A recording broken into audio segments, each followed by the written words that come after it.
Good morning or good afternoon, everybody. Morning. I know time is Are you a out West Coast, Tom? time is a conflict. I don't have anything for you at the top today, so Matt, if you get us Actually, off. I don't have anything actually to cite either. Oh wow, Myra. Hello. So, can we get you to talk a little bit about the U.S. assessment on how influential Iran has become over the past few months in Russia's war in Ukraine? There has been quite a lot of reporting over the weekend as well. I'm sure you've seen the drone attacks. How big of a role it is playing? What is U.S. assessment? And are you guys thinking about taking action in terms of sanctions? So, to take a little bit of a step back, we have been warning since July that Iran was planning to sell UAVs to Russia for use against Ukraine. We also exposed publicly that Russia has received drones from Iran, that this was part of Russia's plan to import hundreds of Iranian UAVs of various types, and that Russian operators continue to receive training in Iran on how to use these systems. There's extensive proof of their use by Russia against both military and civilian targets there. And you've all seen the reports, as you mentioned this morning, of what appears to be Iranian drones striking downtown Kyiv.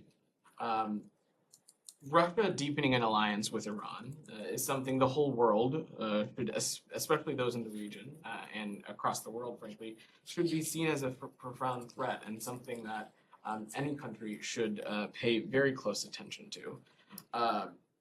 This is something that we're continuing to monitor closely on our end, and we're in close touch with our allies and partners, including those in the United Nations, to address Iran's dangerous proliferation of weapons to Russia. And anyone doing business with Iran that could have any link to UAVs or ballistic missile developments or the flow of arms from Iran to Russia should be very careful and do their due diligence. The U.S. will not hesitate to use sanctions or take actions against perpetrators. I don't have specific actions to read out or preview, but this is something that we're continuing to pay very close attention to. Follow up on that. Sure. Thank you so much, Vedant. Happy Monday. Two parts of this question. One is the Biden administration doing everything you can to help Iran, to help Ukraine stand up against Iranian drones? You mentioned also missiles. That is about, that I've seen some reports about Zulfiqar missiles, which come along with 700 kilometer range, which does pose a question that why is it that the U.S. is so reluctant about ATACMS that Ukraine has been asking about for a long time?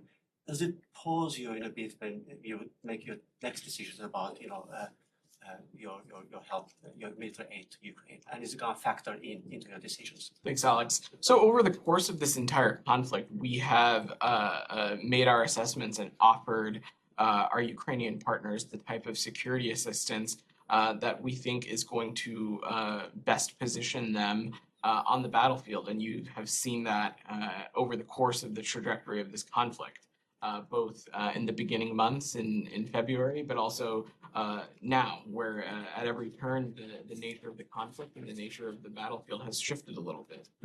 We are going to, as I said, continue to work with our allies and partners to address not just Iran's actions here, but continue to hold Russia accountable. And we're going to continue to surge unprecedented security assistance to Ukraine, including air defense, and as well as working with our allies to transfer of air defense systems and other important security assets for Ukraine to use. I don't have specific systems to read out or any immediate package to preview, but this is something that we're paying very close attention to and will take action as necessary. But transfer of Zulfiqar, will that be a game changer for you? Again, I'm going to let our Ukrainian partners speak to the battlefield specifically, but again, we will do everything we can to continue to surge our unprecedented security assistance to our Ukrainian partners. Thanks. One tiny thing when you were saying, does the U.S. have independent assessments and confirmation that the drones in today's attack on Kyiv were in the Iranian drones? I can't speak to these specific reports, but again, as I said at the beginning of your question, we've been warning about this since dating back to July, not just about their use, but of Iran's plan to sell UAVs to Russia in the first place. Just one quick my follow-up last on one that. is- Sure. I'm wondering if, in addition to the hundreds of drones that you just referenced, if the US believes that Iran is preparing to send additional weaponry, specifically short-range ballistic missiles from Iran to Russia. Again, I've seen those reports, but I don't have anything to offer on that. What I would say though is that this continued action of Iran and Russia closening their relationship is a reminder of candidly how the Russian military is suffering from major supply shortages in Ukraine, in large part because of the sanctions and export controls that are being enforced by the United States and its allies. As I think the Treasury Department noted last week, Russia has lost over 6,000 pieces of equipment since the start of this war, and there is enormous pressure on its defense industry to replace those losses. Russia is it's being forced, frankly, to resort on unreliable countries like Iran for supplies and equipment. And our information has noted that some of these UAVs that had been noted in these transfers have been experiencing some numerous failures. So again, this is going to be something that we pay very close attention to, and we'll take appropriate action as needed. Just My last one quick follow-up on that, as we talk about other countries selling or giving weaponry to Russia. Do you guys have any updates as to where the North Korea-Russia relationship stands on that point, on that aspect? I think it was last month, Yeah, US officials said that. I North believe Korea was Janie asked prepared. about this about a week and a half ago, and Yeah. I don't think we have anything No additional update to as to- offer on that. My Yeah. last one on Iran. Hold on, On Iran. John. I'm gonna go with John. Sure, can I just ask something else on Iran? Okay. On the prison? Sure. The situation there, first, do you have information about the Americans who are there, including CM Al-Namazi?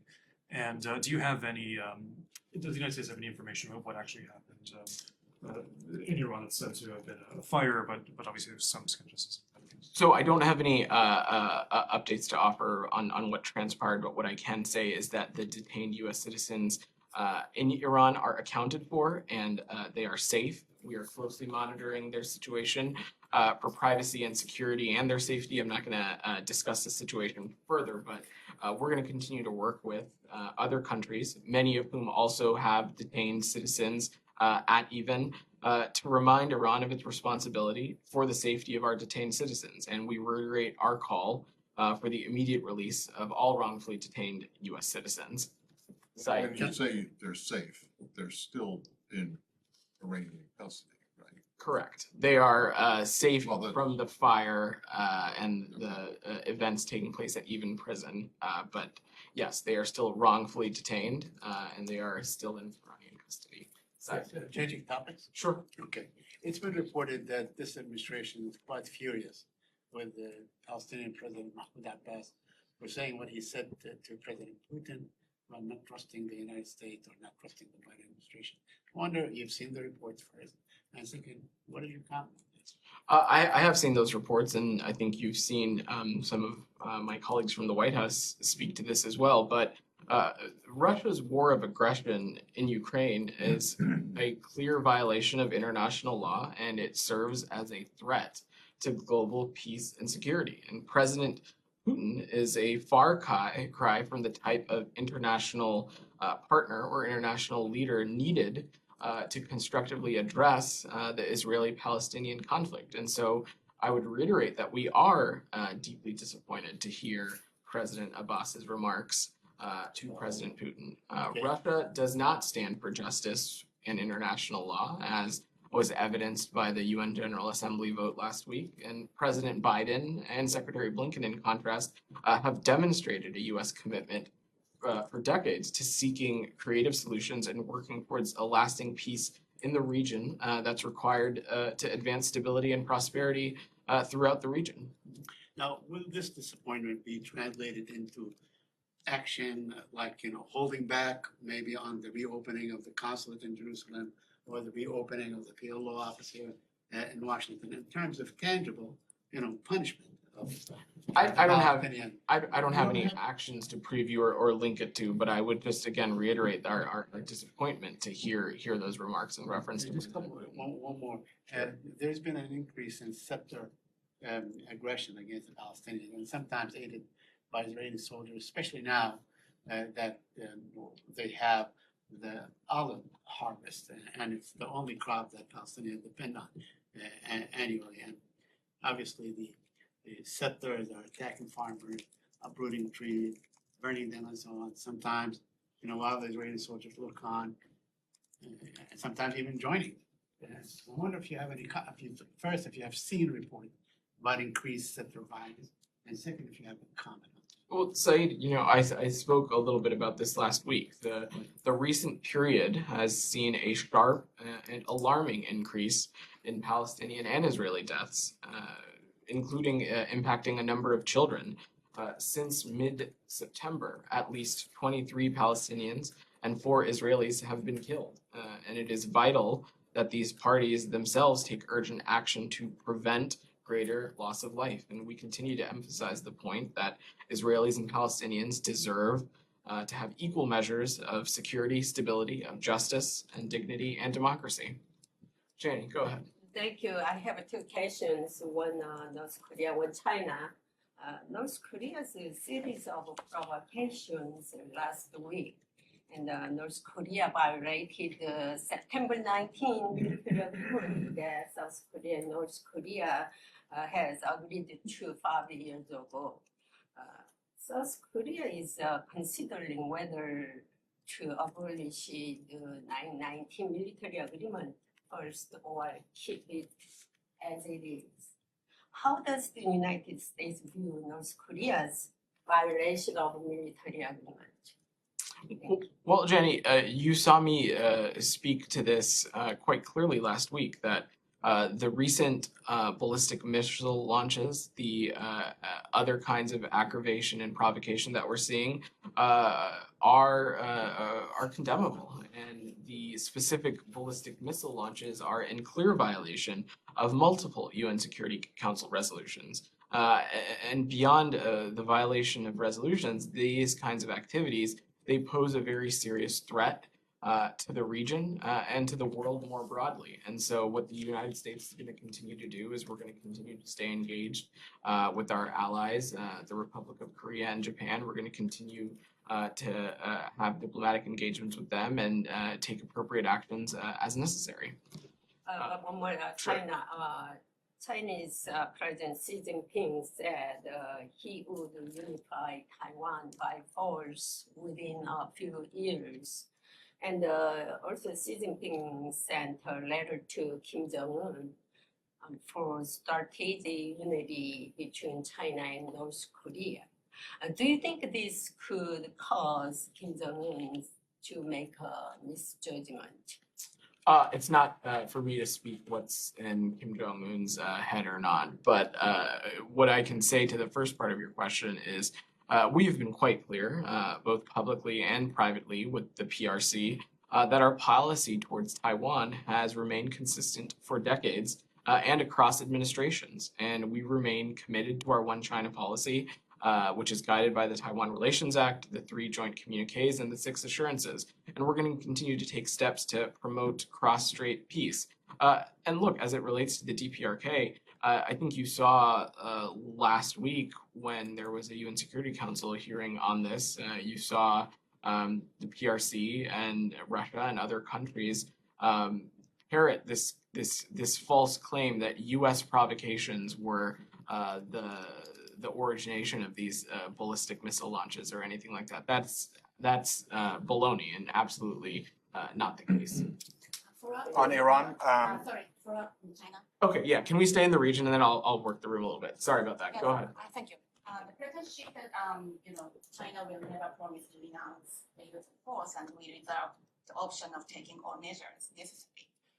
And also, the U.S. military officials have said that China wants to have the capability to invade Taiwan by 2027. So, considering these circumstances, does the State Department feel a need to speed up delivery of weapons to Taiwan? And if so, what could be the option for United States government to speed up weapons production and also delivery of those weapons to Taiwan? I'm not going to speculate or preview any kind of arms transfer, but what I would say is that we would find any unilateral change to the status quo from either side deeply troubling. As we have said previously, our one China policy has not changed.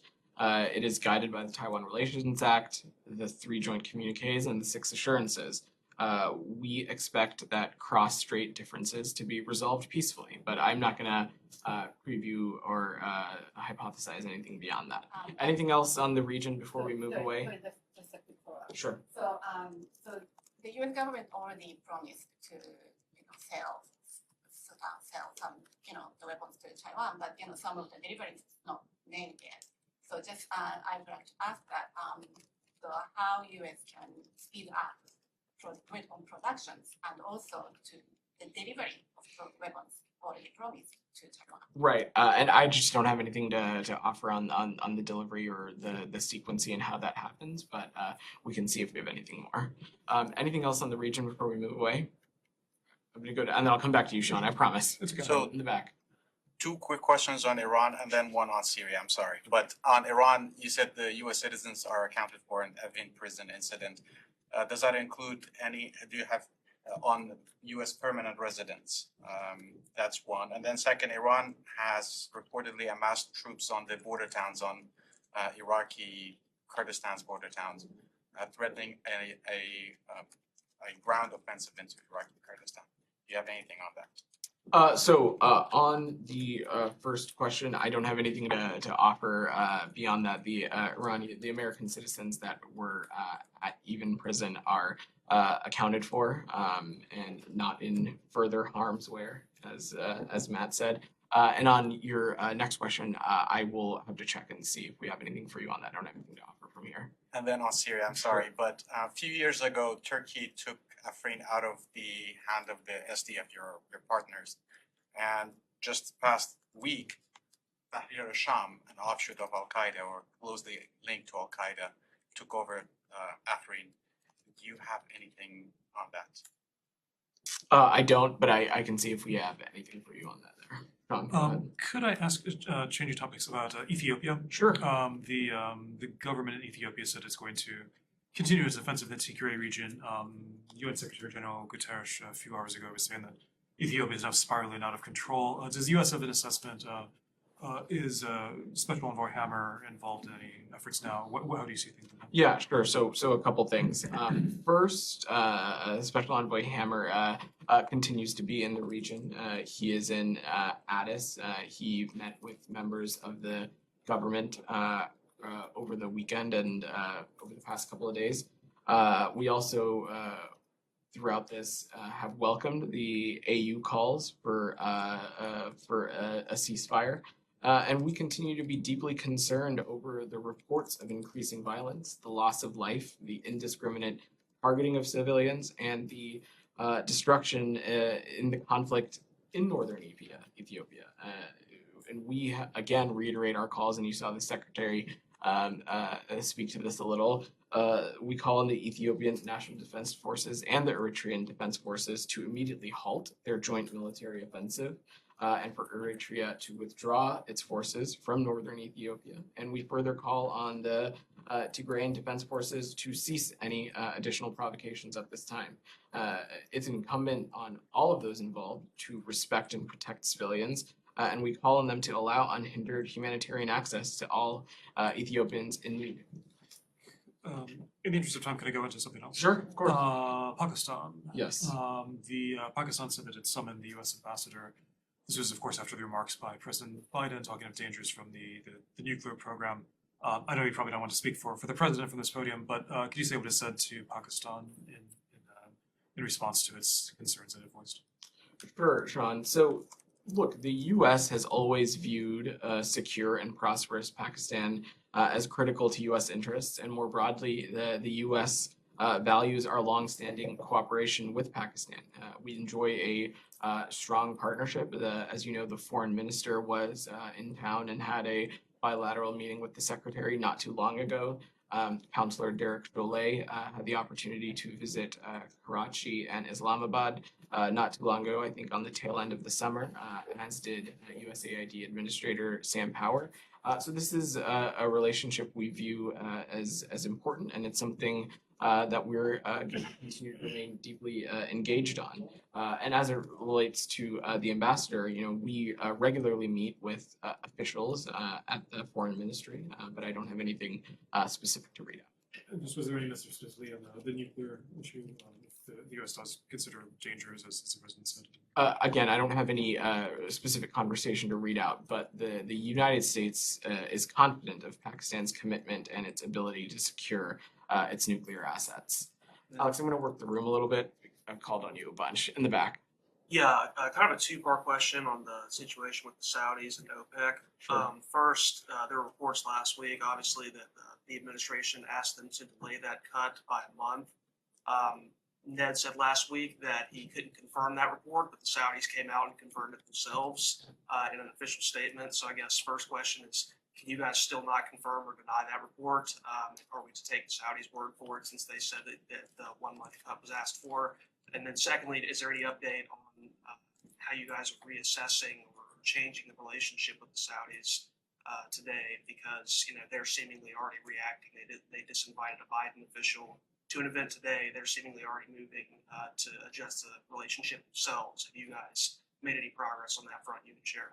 Sure. So as it relates to a specific meeting, I don't have anything, or sorry, a specific request for any kind of delay. I don't have anything to offer on that. But I think what's important here is that over the course of this administration, as it relates to the conversation around energy, we have been quite clear at every corner that supply should meet demand. As this country, as our economy, and as economies around the world continue to come out of the COVID-19 pandemic and the impacts that the pandemic had on our economy and economies around the world, that the demand for energy should be met by appropriate supply. And so in recent weeks, the Kingdom of Saudi Arabia conveyed to us privately and publicly that they had an intention to reduce oil production, which not only would impact supply, but it would also increase Russian revenues and blunt the effectiveness of the sanctions that this country and our allies and partners have been in placing on Russia. That would be the wrong decision to make. And so we presented that analysis, and we presented that there was no market basis to cut production targets, and that they could easily wait and see how the energy market developed over the coming months before taking this step. And then so their decision to cut production was short-sighted for a number of reasons. But specifically on the relationship, this is not something new. The president has talked about reevaluating the relationship with Saudi Arabia since the early days of this administration. He talked about it as a candidate. And this is a relationship that it's a bilateral one that has been built over decades on a bipartisan basis that has transcended multiple administrations of multiple presidents of multiple parties. So what this administration is going to do is we're going to act methodically, we're going to act strategically, and we're going to take time to consult with members of Congress, with our allies and partners, because as I have said, and as Ned and the Secretary have said previously, we have a multiplicity of interests with the Kingdom of Saudi Arabia. A security interest, an energy interest, a trade interest, a number of these factors. Can I go back to Iran just for a second? Sure. And the drones and reports of missile sales? Sure.